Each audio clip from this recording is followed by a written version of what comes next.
to season 2 of A Fat Perspective. Yay. Super exciting, episode 1. And with me, I have one of my favorite people on planet Earth, Nancy King. Such a special person, so you're in for a treat. Nancy is the founder of Your Life Nutrition. Yep. And she works with people with their eating problems. Yeah. Of all different shapes and sizes and ages and everything. Yes. And their practice is very inclusive. They're informed with LGBTQ community. Yeah. So it's a very inclusive and loving space. And one of the things I just found out about Nancy, which I wish I knew, but I didn't, was she's one of the pioneers of health at every size. Yes. So can you tell us what that means? Because I think some of us are still kind of like, what's that? Yeah. So health at every size is pursuing the degree of health that an individual can have at any stage of life and not basing it or counting on changes in weight in order to be healthy. Because research says you don't need to weigh a certain thing to be healthy, that health is multifactorial, and body size and shape is just a really poor measure of somebody's health. And it needs to be health to the extent that they're interested. I love that, health to the extent someone's interested. Because I could be interested in, I don't know, whatever I'm interested in. Yeah. Like I want to run a marathon, and that was a very different look of, quote, health, but yeah.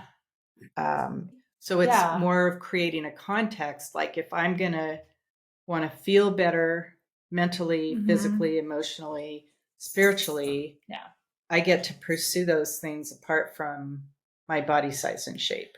True, because the one thing that occurred to me when you're explaining it, how do we even determine health? Yeah. Like how do I rate, like, hey, how do I give myself a clean bill of I am healthy? Like what does that even Oh gosh, that's such a good question. Right? Like can you take a stab at it? How would you say someone's healthy, Yeah. Or is that a conversation between them and their provider? But then all providers can be biased. I don't know. Okay, I know, right? I'm going to stop talking. I went exactly there. Because, what comes to my mind if we talk about mental health is... Right, there's also that. Right? There is the individual's capacity to be present in their life, and to, like, part of that capacity would be for them to be able to receive from others, for them to contribute, for them to find ways to self-express. Yeah.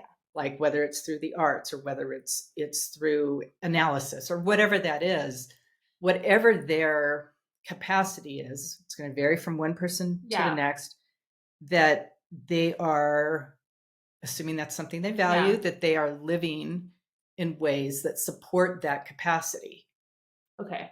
And that capacity will change throughout, like, the day, the week, I think. Right. Our capacity for, if I didn't sleep well, my capacity is going to be very different. Right? Oh, yeah. So, like, even the idea of health, I feel like maybe we can even encourage people listening to be like, do some thinking about what that means for you. A conversation to be had with different practitioners or yourself, and knowing that, all the things that we run into, it's biased. It's biased. But, like, what does health mean to you? Might be a good question. Yeah. So I'm going to ask you that question. For you, Nancy King. Yeah. What does health? No, but right. What does health mean to you? Yeah. So I think health is having as much of my, like, physical health, as much of my body functioning as it's intended at any given time. So, I don't have periods anymore, but when I did, I had some days where I felt so bloated, and I just felt so heavy in my lower body that I wouldn't say that's healthy, except that my body was functioning as it was intended. Okay. You know what I'm saying? So it's not that health for me always feels a certain way. There's some awareness. Okay. So what you're saying is we might not feel good, but we could still be healthy because our body's doing what it's been made to do? Yeah. Okay. Like being sick, having a fever. It's not that I'm unhealthy. I have a fever because my body has this idea that it needs to be burning up Okay. the bugs, right? Mm-hmm. So I think for me, and I'm pretty science oriented anyway. That's great. That's right. really, really good. And Yeah. so I think I look at it physically like things are functioning as well as they can. And there's stuff that doesn't function very well. Okay. And it doesn't mean I'm unhealthy. It's like that's the capacity my body has. I realized I shot us in the foot by like asking you a definition that kind of was like black and white, right? Like what's healthy, what's not healthy, but really it's a scale. Like as all things, like as we know, things are not binary. When things are not binary, we're not healthy, we're unhealthy. You have shades of health. Yes. So perhaps like one facet is like your movement, and another facet is like your mental health. Like all these different pieces comprises kaleidoscope of your health. So then I'll answer that question. Go for it, Jen. So for me, at the beginning of our conversation, I was like, health to me means feeling good. And that will change because some days I don't feel so good. And as we were talking, I was like, actually, health is complex. Mm-hmm. Like what comprises each person's health is such a complex puzzle. Because we're all each so unique in terms of our body makeup, like the way we were meant to move, our ethnicity, our genetic history, like the lineage of stuff, like, all those predispositions, and also like environmental factors, where we live in the world, so that all these different kaleidoscope things. I think then health is maybe an inquiry for the person who's interested. Yes. Like, are you willing to look at all the different things that make you well? It is a complex picture. And guess what? It happens at every size. Health at every size? What? Well, yeah, because since when? Well, I believe that work was very revolutionary, though. Yes. Because people used to be like, you're fat, you're unhealthy, period, end of discussion. Yeah. There was no other. And you are obligated, you're obligated, if you have any credibility as a human being, any value as a human being, you're going to fix it. Oh, yeah. You're obligated, right? So much of our energy is spent in, I want to look this way. Yes. And I should look this way. Yeah, I should look this way, regardless of whether or not it's possible. Yeah. Yeah, exactly. And do you deal with that a lot in your practice? So much. And I think circling back a little bit to what you were saying about like people and the what they have options to choose in terms of health. I mean, a lot of what we work with is coming from a place of helping somebody in language, what it is they want, because many times people don't even know, like there's no drop down menu anywhere of what health and well-being can provide. There are plenty of drop down menus everywhere of body size and shape and fashion and fragrance and hair color and whatever. Well, as you're saying that, there's no the drop down menu that people know is whatever our society is willing to sell them. Yes. What we can commodify, right? Like, yeah, that's exactly right. Yeah. In fact, things that are promoting different avenues for health, like mushrooms and all kinds of alternative things, unless those are going to make a lot of money, they're not part of mainstream. And now people have to, I mean, I'm going to get us into a whole nother, thing. It's okay. But what you're saying is like, it's like for people who are on a health journey, whatever that means. Like first, you got to define what health means to you. Yes. Like number one. But then also, and the definition of that, really challenge yourself and wonder, where is this coming from? Like, is this coming from Big Brother and the patriarchy? Or like, are you willing to look at a kaleidoscope of what that is? I love that term.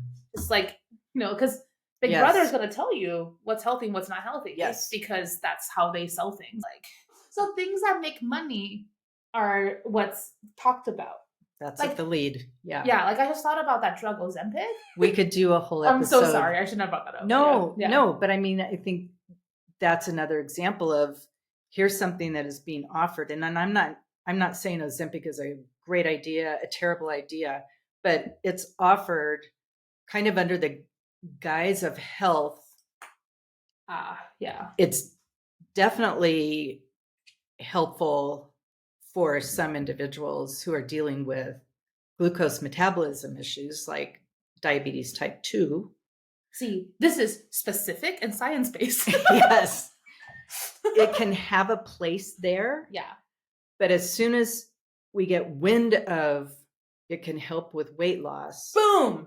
Exactly. It just gets yanked over to that whole thing. Yeah, I guess we could talk about that and the whole diet culture, weight loss thing. Like the number one problem that we have is that we think all weight loss is good. Yes. Period. Yes. Someone loses weight, we congratulate them. Yes. You look so much better. No! That actually hurts my feelings. Like, what? I look like trash before? Like, damn. I know, right? It's like that comment. Yeah. How well we know each other. Yeah. And still, I can say that with a sort of straight face and it still lands a certain way. Yeah. And it's just BS. It's like, I don't need to look a certain way to be healthy. You know what drives me crazy? I was on this like women's retreat and these are, and I just say this out of love and just to like pull the curtain back on how entrenched we are in this weight loss conversation. Like these are women who've been doing like empowerment lessons for years and decades, and they're in the conversation, they're feminists, they're like pioneers. And when we sat down, people were talking about weight loss. It drove me bonkers. And they were talking about it under the umbrella of health, right? And it is true, because sometimes when we're inflamed, whatever, like if we like de-inflame, our body will shed pounds, I guess. That could be a side effect. And they're like, oh my gosh, I feel so good because I'm lighter. I'm like, is it because you're lighter or are you less inflamed? I was just noticing how all the conversations revolve so much around health and well-being in the context of deprivation. And in the context of like having to live a certain very specific way in order to be well. So it was like, oh, you got to talk to this doctor and he's going to tell you everything's off the table for you to eat because everything inflames you. But like, is this sustainable for you? Like, if you have to cheat and go on vacation, like, are you really living a life that you can sustain? You're like, yeah. What I meant to say was even in enlightened circles like that, weight loss is like king. Yeah. Or queen. Like weight loss is... there were many people that identify as women in that group, right? Yeah. Like someone's like, oh, you look like you've lost weight since you've gotten here. I was like, okay. Yeah. I didn't say thank you. Like, what is that? I was like, I'm not going to say thank you. Like, I did not invite you to talk about my body. Yeah. But then again, we didn't have that relationship. So. But see, that's where health at every size would shift that framework and say, fascinating. Let's look at your definition of health, what could be available to you that you may or may not be aware of. Yeah. Is that something that you're interested in pursuing now? Here's possibly what it will involve and tending to the whole person in that. And then whatever happens to the weight happens to the weight. I think that's something to like slow down and talk about. Whatever happens to the weight happens to the weight. And that is something, at least in the years that we've known each other, was very hard for me to let go of. What happens to the weight happens to the weight. Because let's be real here, this world functions with skinny privilege. Absolutely. Like, and I have privilege because my features are, quote, pretty. Yes. And I'm doing air quotes, like pretty in this culture. So like, I get privilege from this. Yes. I get privilege because a lot of my weight goes into my boobs. Yeah. That's privilege because it's like, that's the accepted body type. But I would love for you to talk a little bit about how you help people let go of that, or how hard is it, or is it even possible? Yeah. And it's going to sound kind of simplified. There's nothing, I would say, easy about it. Yeah. Simplified and easy are not the same thing. So after going through those discoveries of what is it that you're interested in, given weight loss tends to have somebody feel better about themselves, and I'm putting up air quotes. For those of you listening, air quotes. Yes, because that's how we're socialized. Yeah. Part of the difficulty shifting is, well, all these other things that may signify that I am finding more health we're not socialized to think that having better energy means you're more lovable. But being Right? skinnier makes me more desirable dating Right? wise. So then Yeah. therefore I have proof. Oh Yeah. my God. Having more clear thinking or whatever, like even having, glucose numbers in a healthier range, that doesn't necessarily make somebody feel more lovable. Now, there is some socialization and moralization around all that says, Yes. if you can't manage your cholesterol or your glucose or your blood pressure, You shame on you. Shame on you. Yeah. You're not trying hard enough. Doing that work is, how do we have this individual shift their identity to other things that really are things that they can say, this is who I am. This is who I am for myself. This is who I am for my family, the world. And we are in a race of weight loss that is completely messed up. Like, no matter what, you're gonna lose. Because I remember talking to a good friend of mine, and she told me the moment she realized that we are screwed in this race was she was talking to like an Hermes model. Like those people who you're like, if by classic definition, like of like quote beauty, and again in air quotes, like an Hermes model who dated celebrities, like the ones where you'd be like, I'd kill myself to look at like that if we're operating under beauty culture. Yep. And that person was like, says something like, oh my gosh, I'm so ugly. Yeah. Oh, if someone who's at the pinnacle of what we would consider successful in this race feels like that, then it's proof that the race is rigged against us. We can't win. Yes. No. And then even if that person did identify like, okay, I'm making a boatload of money modeling, they're still going to have to sustain that. I mean, just look at the faces in Hollywood. And this is no shade to the Hollywood ladies, because listen, it's so much harder to make it in Hollywood as a woman than a man. Yes. So just for that, I'm like, no shade, literally no shade. But on your faces, I could see the damage the beauty culture has done. Say more. Meaning, like the plastic surgery. It's like women have been conditioned to be afraid to change and afraid to age. Yes. So it's like we have to like look like we're 21. And then like, so like we could see that on their faces, and some hidden better than others. Yeah. And there are very few people who come out and say like, I am willing to age and let my body do its thing while being in like a highly commoditized profession, which is being an actress in Hollywood. Yep. Yeah. And on that, I will say that that's part of my privilege. Like, I'm Asian by what is it, ethnicity, and we used to joke like I have the Asian discount. Like, yes, no, because like I still like in that context. Yes. I'm 38, but I don't look 38, quote unquote. But that doesn't. But that, again, that's like ageism. Yeah. So. Yeah. And throwing no shade on people that opt for some kind of plastic surgery, that in and of itself, I would suggest the trap is, and I say this not having any disfiguration myself, the trap is that we're raised in a society that, as you pointed out already, values symmetry and beauty and youth and all that stuff. It's not that somebody that does opt to do any of that is making a mistake or shouldn't, but it's beware of the trap. It's hard for me to get behind it. Honestly, my heart breaks for that having to be something women need to do. It's more like a heartbreak than the shame. Yeah. Yeah. Like eyelid surgery in Asia, like to look more Western.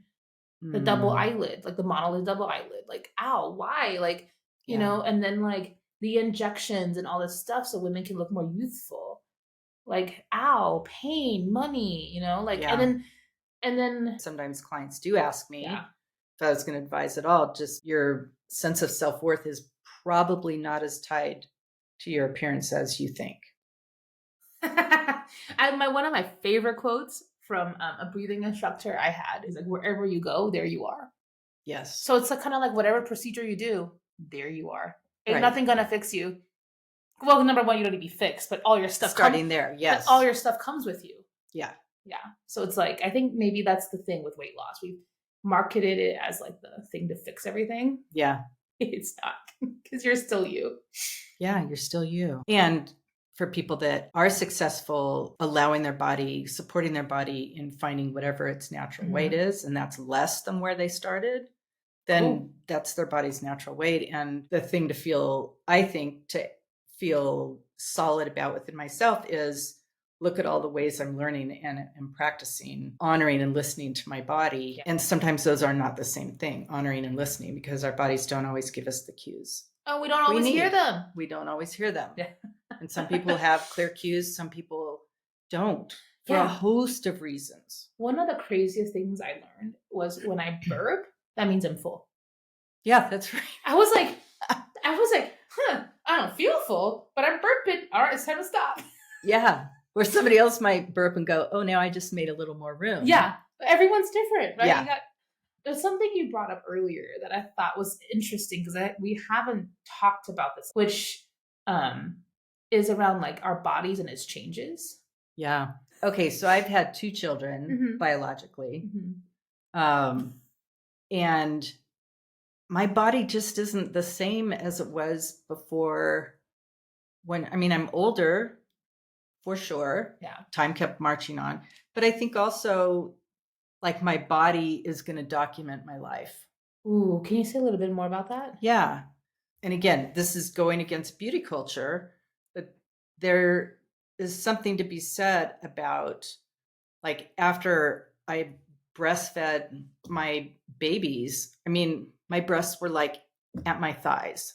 They were just like not much left. And I'm doing this going, ow. It didn't hurt. It hurts some people, but anyway, like that is my body documenting something that it did, and it did it naturally. And I don't mean natural childbirth, but it just like there's nothing to fix there. That is my body documenting my life. I have all kinds of scars. I have, knee problems. I have whatever, but some of that is just a result of me having been on the earth for as long as I have. Yeah. And that's easy to say because I haven't had anything disfiguring. And so I don't know what the road is for somebody who has. And I don't say it lightly, just how can we be in conversations where our bodies are allowed to document our lives and not see it like I have to fix that. Yeah. I have to hide that. Right. Because I feel like there's this thing against embracing the changes our bodies go through. So I remember just recently reading this article about this man who's spending millions of dollars a year so he could reverse his age. Really? Yeah. I can't quote it anymore, but I just remember being flabbergasted. Like he's doing everything he can to like, wow, change his body so he could be like a teenager again. Yeah. I was just like, why do you think we're so resistant to accepting our body's changes? Well, we don't like change anyway. No, we don't like change. I think some of it is that. Yeah. It's like, so we're kind of control freaks in areas that we feel like our identity is at stake. Yeah. And whatever that means. And then we also, like the flip side of the same coin is we don't like change because we can't control it. Right. Even change we choose to make happen can be difficult. Like what? Like, oh, we just painted our house. Changing the color of our house was difficult for me. And what a dumb problem. You're like, first world problems. Seriously. First world problems. Like I can say we painted it because wood also needed to be protected. But come on. There's this sort of finality sense, like change is final. Yeah. And sometimes, yes, it is, of course. Yeah. But I think those are things. And then if you attach our worth to it, all the more it's like, I should change it. I don't want it to change. But like, if we resist change and we don't, not even resist, if we pretend it doesn't exist, and I do the same thing. Like I pretend everything's the same. my 38-year-old body is the same as my 25-year-old body. Oh, Right. no, it's not. It's not. However, it takes us away from life because it keeps changing. And at some point, we're going to die. Yeah. And if we don't start getting comfortable with the idea of change, like, how are we going to die? You know what I mean? Like, wow, I really see that. That's the ultimate change. right. I mean, yeah. I'm thinking about getting comfortable with change, even tolerating change. Like, how can I learn? Like, I have learned in the last few years to tolerate change. I think part of that was my hand was forced with the pandemic and so much change, right? And that stepped up my game in learning, how do I tolerate change? How do I go with change? And I think then during that same time, my body changed because it happened that my like very post-menopause was happening like during the pandemic. It's like double change. That's a lot of change. It is. So there was a lot of change going on in my body as well as, you know, in my life. And I think having people around us that support us, see us for who we are and who we aren't, that can help us tolerate change. I don't know that change is very comfortable. No, change is not comfortable. It's not. Like, it's almost like we want to reverse changes that happen to ourselves naturally. Yes. Like, yeah. Get rid of your wrinkles. Like, have your breasts perk up. Like, no, but no, that's right. Like, get your body back to like, where people be like, oh, look at me. I'm in my prom dress and I'm 50. Like, congratulations. Like, you won the race. You won the race. But like, and what do you get for winning the race? A booby prize because you like hate yourself in some other way because we're stuck in this beauty culture. Right? Yeah. Like, you don't really win anything because it's like because we've been engineered not to be pleased with ourselves. But we're not engineered. We've been socialized not to be pleased with ourselves. Yeah. That's really true. Wow. And I felt like I just threw shade on people who could fit into their prom dresses, but it's the gloating. It's the gloating. Like, oh wow. Well, again, attaching this worth, like somehow that individual has been doing very worthwhile things. Yeah. Because such that they their can body looks the same. Yeah. Like, yeah, but still, even still, like, and I almost feel like certain changes like are like, yay, like puberty is celebrated. Cause like, yay, you're fertile now. You can be sold. I'm just kidding. That's terrible. That's terrible. But like, there was a time. Yeah. Like, you got your first blood, and then your father was like, great, I can sell my daughter now. Get some man. It's terrible. But like, I don't think menopause is as celebrated. No. It's feared. It's feared. Yeah, it's definitely feared. Which is really too bad because there are conversations, cultures that do celebrate at least the older woman because of her wisdom and her stories and, you know, all of that. And but that's not the culture. At least the Western culture that we live in. That I live in. No. Right, because it's like we celebrate youth. Yes. But like, why? Because all of us look back and we're like an often thing that I say and my friends say, like, gosh, we were stupid when we were 20. Yeah. Oh. God, I was so dumb. I was dangerously dumb. I was like, and I'm not saying that all 21-year-olds are dumb, because I've definitely like some of my first graders have grown up to be these mature and amazing 19-year-olds, and I'm like, I wish I had your wisdom when I was 21, but like, but like, why is youth like so celebrated? I guess some of it's biology. Yeah. Some of it is patriarchy. For sure. And we could, you know, go on to segues about that. But I do like just questioning it. Yeah, why? Instead of just these pat answers. It's like, really, why? Well, and why still? I wish, like, sometimes I wonder what it would have been like to live in those, because I have this vision of like growing up in like women-centric cultures where like the elder was celebrated for living such a long life and going through changes, and then teaching the younger women, like, this is what happens to your body and this is the change. Like, it's all natural.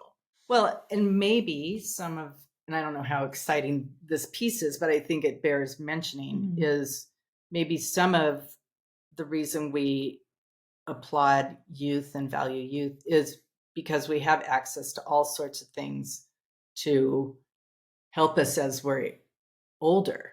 I mean, there are, medical procedures, very westernized medical approaches that, like knee replacements, for example. So somebody may get a knee replacement at 70 and then be able to play pickleball better than ever, better than a 55-year-old. And so there's kind of like that conquering sort of domination, even in the same gender identity. Like, I beat this age game. Haha. I wonder if part of it, I mean, for me, I've always seen it as like, we celebrate anti-death.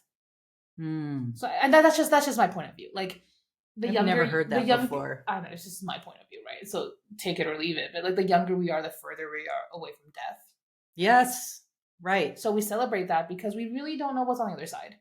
Yeah. And it can be scary. And with our resistance to change, like, it makes the whole thing really scary. I mean, I thought about that when you were saying how if we continue to be resistant or really struggling with change, what does that say about the end of our lives? Yeah. So, like, I feel like death is a major change, right? Birth is a major change, right? Like, you were like in your mom's womb and yeah, it's like it's a huge change. Yeah. Puberty is a huge change. Yes. Menopause is a huge change. Yes. Like, how wonderful it would be if we as a society started to like help each other through these changes, because they're coming. Whether you like it or not, it's coming. That's a beautiful picture right there. Right? Like The Red Tent, for example. Such a great book. Oh, The Red Tent is back in biblical times, whatever that time frame is, because that spans a lot of time. But that women would, when they're about to have their period, they would go to the Red Tent and they would be helped by their elders understand their bodies, take care of their bodies. That would be great. Do you know what my period experience was? What? What the hell is this? I'm not kidding. It was the worst. It was just like, what is this? Part of me is really sad for you. Yes. Part of me is, it's funny now, but funny. It's tragic because your story that is now your story. Right. But like, were we more comfortable with change and like just kind of embrace that? Like, it would have been like a celebration or something. Like, it's like how wonderful would it be if we celebrated these different changes, right? Like, I feel like menopause should be celebrated. It's like that's a completion of a certain cycle in a woman's in a biological woman's life, right? Yep.